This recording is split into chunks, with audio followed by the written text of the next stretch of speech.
I've always heard that he was mainly a broker, but he was a good judge of dogs, and he knew where all the good dogs were. So he would, if somebody needed a good dog, he'd go, back in the days when prices were different, he'd buy a dog for $200 and sell it to someone else for $500.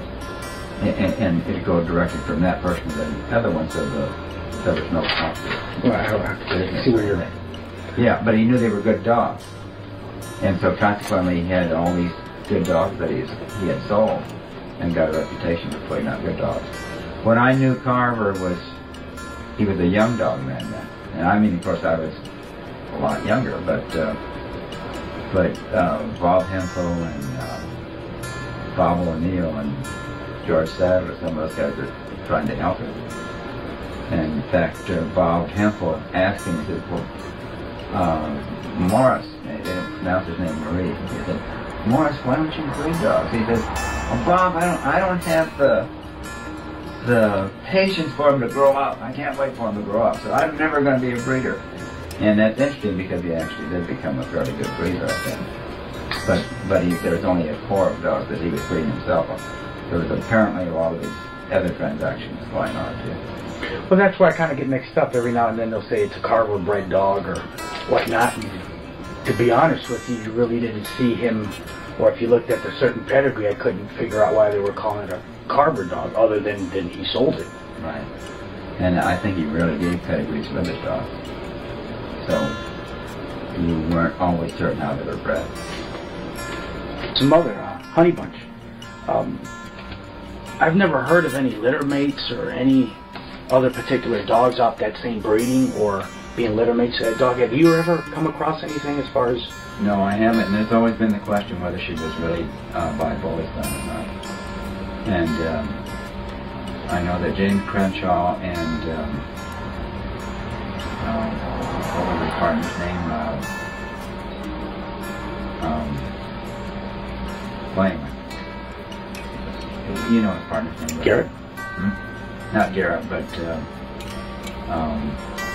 I just can't think of his name. That was James Crenshaw's partner. Well, anyway, Martha told him to come get this female because now that it's right after Bully Son's match, he says now that Bully Son's quit, he's not going to be able to sell this female anyway. So it was a gift, and she turned out really great. Now I don't know if they knew about any brothers or sisters to her. See, I'd read somewhere about that and whatnot, but the same thing that you're just saying, that at the time Bully's son had quit, and it's one of the reasons that I heard it was even a gift that they didn't even buy the dog.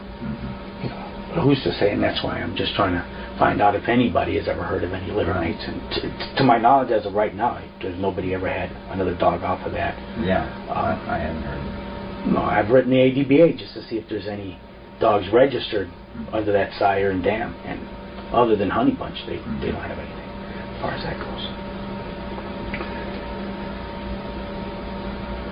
Just a lot of speculation as far as Honey Bunch and Maurice Carver and whatnot. Are you familiar with the Bully Son dogs? Have you ever really worked with them particular type of dogs or see them a lot? I've seen them. I haven't worked with them. So what you do? The reason I'm asking is I'm asking maybe because of course we'll never know how she was really bred or if she was really bred the way she says she was bred.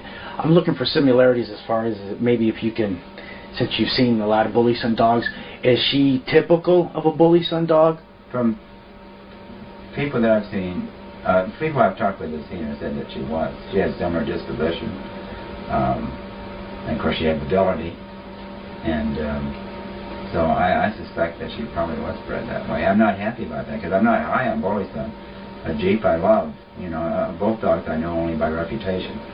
But so I'm not eager to have him be a grandson of Bully Son, but I think that's probably the way it was.